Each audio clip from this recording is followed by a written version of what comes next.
ഇന്ന് നമ്മുടെ deworming day കഴിഞ്ഞിട്ട് ഏകദേശം 7 ദിവസമായിട്ടുണ്ട്. അപ്പോൾ നമ്മുടെ കൂട്ടിലേക്ക് നമ്മൾ പുതുതായിട്ട് 2 കോഴികളെ, മുട്ടയിടുന്ന കോഴികളെ കൂടി ഇൻട്രൊഡ്യൂസ് ചെയ്തിട്ടുണ്ടായിരുന്നു. നമ്മുടെ പഴയ കരിങ്കോഴികളാണ്. അപ്പോൾ അവർ മുട്ടയിടുന്ന ആൾക്കാരായിരുന്നു. അപ്പോൾ നമ്മൾ ഡിവോമിംഗ് കഴിഞ്ഞതിന് ശേഷം ഇട്ട മുട്ട നമുക്ക് ശരിക്കും ഉപയോഗിക്കാൻ പറ്റില്ല. അപ്പോൾ നമ്മൾ ആ മുട്ട ഇനി എന്താ ചെയ്യാൻ പോകണം എന്നുള്ളതാണ് നമ്മുടെ അടുത്ത പരിപാടി. അപ്പോൾ ഇന്ന് നമ്മൾ ചെയ്യുന്നതെന്ന് വെച്ചാൽ ഈ മുട്ടേനെ നമ്മൾ പുഴുങ്ങി ഇവർക്ക് തന്നെ തിരിച്ച് കൊടുക്കുകയാണ്.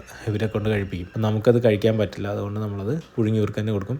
ഈ മുട്ടയ്ക്കൊക്കെ ഒരു പ്രത്യേകത ഉണ്ട്. നിങ്ങൾ സാധാരണ കണ്ടിട്ടുള്ള ടൈപ്പ് മുട്ടയല്ല ഇപ്പോൾ ഇവരിട്ടിരിക്കുന്ന മുട്ട. ഈ മുട്ടയുടെ പ്രത്യേകത എന്ന് വെച്ചാൽ ഇതിൽ നിന്ന് കുഞ്ഞ് വിരിഞ്ഞുണ്ടാവുകയാണെങ്കിൽ ആ കോഴിക്കുഞ്ഞ് പൂവൻ കോഴിയായിരിക്കും. അപ്പോൾ അങ്ങനെ ഒരു അനുഭവം എനിക്കുണ്ട്.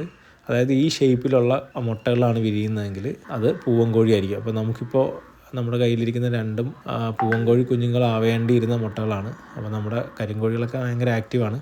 അപ്പോൾ നമ്മൾ ഇന്ന് ചെയ്യാൻ പോകണമെന്ന് വെച്ചാൽ ഇവന്മാർക്ക് ഈ മുട്ട പുഴുങ്ങി ഇവർക്ക് തന്നെ ഭക്ഷണമായിട്ട് കൊടുക്കാൻ പോവാണ്. അപ്പോൾ ഇതാണ് നമ്മുടെ മുട്ടയിടുന്ന കോഴി. 2 പേരുണ്ട്. അതിൽ ഒരാൾ ഇപ്പോൾ പൊരുന്നിക്കൊണ്ടിരിക്കുകയാണ്. ഈ പോകുന്ന ആളാണ് നമ്മുടെ മുട്ടയിടുന്ന കോഴി. അപ്പോൾ ഇവർ മുട്ടയിടുന്നതിന് മുമ്പ് ഇവരുടെ ശരീരത്തിലുള്ള മാറ്റങ്ങളൊക്കെ നമുക്ക് കൃത്യമായിട്ട് പറയാൻ പറ്റും. അടുത്ത വീഡിയോയിൽ നമുക്കത് ഡീറ്റെയിൽ ആയിട്ട് പറയാം. അപ്പോൾ ബൈ.